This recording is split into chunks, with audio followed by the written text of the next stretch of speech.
Thanks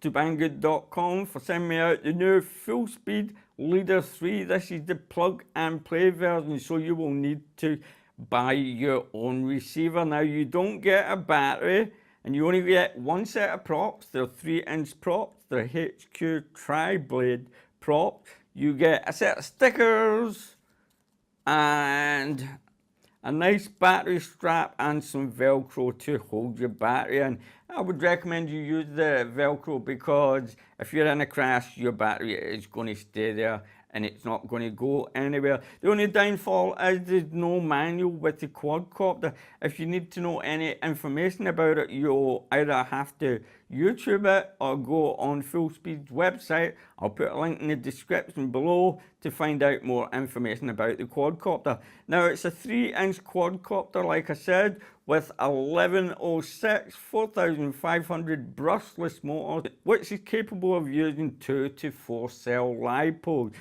There are 2 PID settings in Betaflight for that. The first PID setting is for 2 and 3 cell lipo, and the second PID setting is for 4 cell lipo.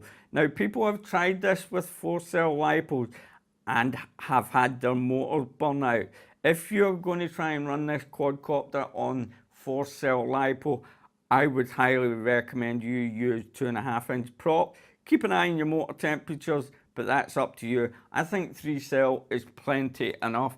I picked myself up 450 milliamp 3 cell lipo batteries from Hobby King because it was the quickest way I could get batteries sent out to me, and I had to put my own XT30 plug on it, and I must admit, great battery. I was getting near 3 minutes of flight time, and the punch, because the battery is so light, the punch outs were great. The flying is absolutely excellent. I've also tried 2S lipo to try and slow the quadcopter down. I wanted to see if I could fly it out in my back garden. It worked fine. Somebody had mentioned 2S lipo and they couldn't get a good picture and they would lose a VTX signal. I had no problem with that whatsoever. Now, underneath, from motor shaft to motor shaft, it's 130 millimeters, and the total weight of the quadcopter itself is 87 grams. Now, let's get round to the ESC. It's Full Speed's own ESC, 28 amp ESC. That's 28 amp per motor. That's plenty enough.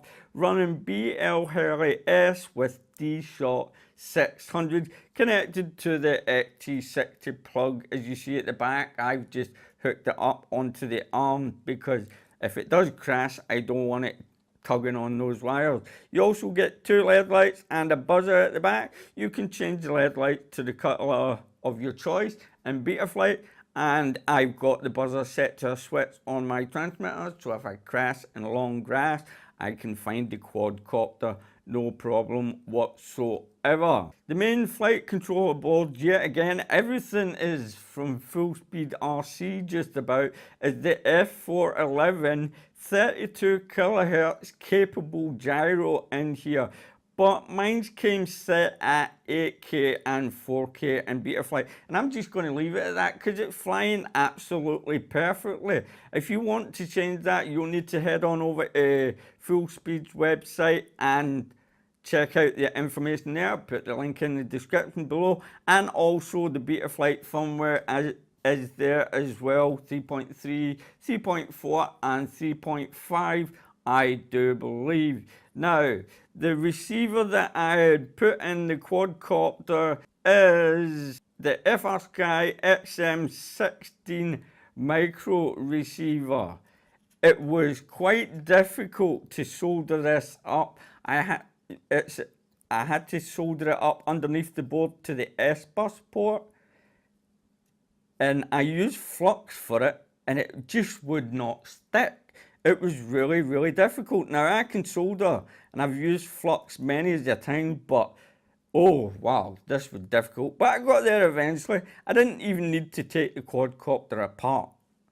I just left it as it was and showed it as it was. You've also got 3.3 volt output for Spectrum receivers, and I just used the 5 volt on top for the main power. Don't forget to flash your FSD receiver to its latest firmware, or you will not get any RSSI to your transmitter. Betaflight was it's 3.3.3, like I said. The things that I had to change was the channel maps. I had to change that. I've left the stock rates. I didn't touch any of that. I've not touched anything. I like to try it out of the box. Now remember, it does come with turtle mode. That means if the quadcopter crashes upside down, you can flip it back over. But I highly recommend that you don't use that, because with a quadcopter like this, you want to go and check the quad and make sure it's okay before you go and fly it again. I disabled that. Now, what it did come, the only mode that was set was acro mode, the beeper was set, and turtle mode was set.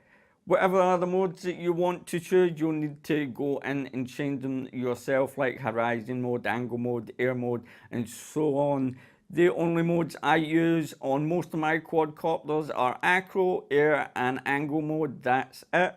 It also has a built-in OSD, and you can configure that to your lighting. I changed a couple of things around because I don't like my on-screen display cluttered. I just like to see the battery voltage and the time, and just leave that name of Leader 3 up there on the screen. Now let's get on to the VTX, and yet again, it's full speed's own VTX. It's the TX600 switchable from 25 milliwatt to 600 milliwatt. Now I really like that indeed. It's giving you an option of plenty of power when you need it, and it's using tramp, which is connected to the UART port on the main flight controller board itself, so you can use smart audio and you don't have to keep on pressing this button at the side to change channels and bands and what milliwatt you want it at. And that's really good. I'm not going to go through all the settings of the VTX. What I'll do is I'll put a link in the description of the manual. It makes it a lot easier and you'll understand it very easily. The antenna that you get with the quadcopter is a linear antenna, which is connected to a UFL connector onto the board here. The antenna is really good. I don't see any reason to swap it out whatsoever.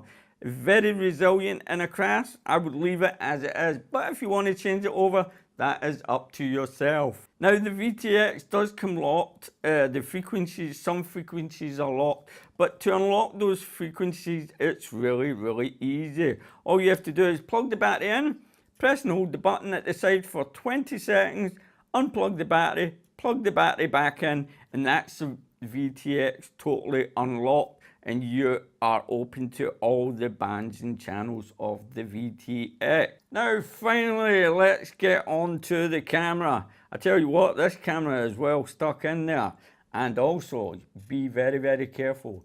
These wires here and those plugs, the VTX wires and that plug, they're very close to each other. If you're going to move that camera, I would recommend you actually take the camera out just a little bit away from the plug on the VTX, because it's too close for my lighting, just in case you snip the wire by accident. You also have to unscrew the two screws at the side of the camera and loosen part of the frame up. It is stuck, and I mean it is really stuck in there tightly, but that's good because it's protected when you are in a crash.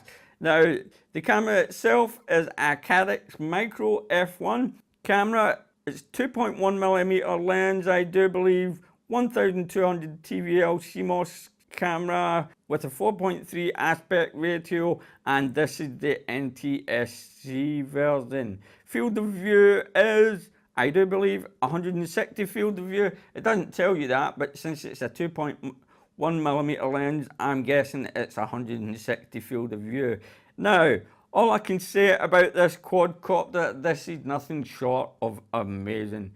I mean, now I'm getting really good quads into review from Banggood, and I've got to thank them a lot. I'm enjoying this thoroughly. On 3-cell, it's an absolute blast.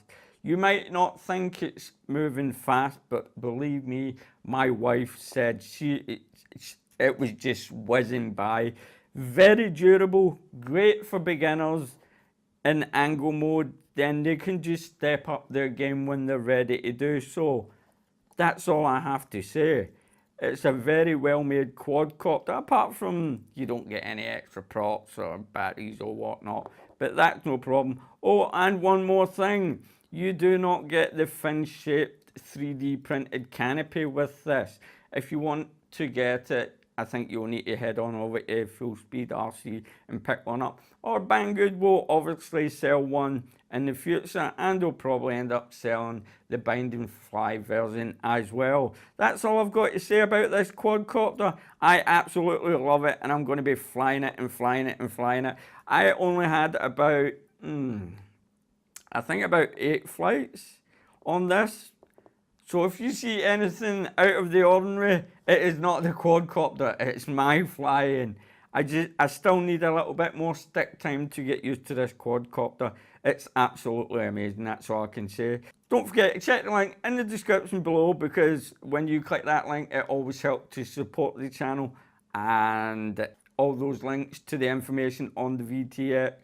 Thanks for watching this video. Enjoy the flight footage. Don't forget to like and subscribe, and as always, my friends, happy flying!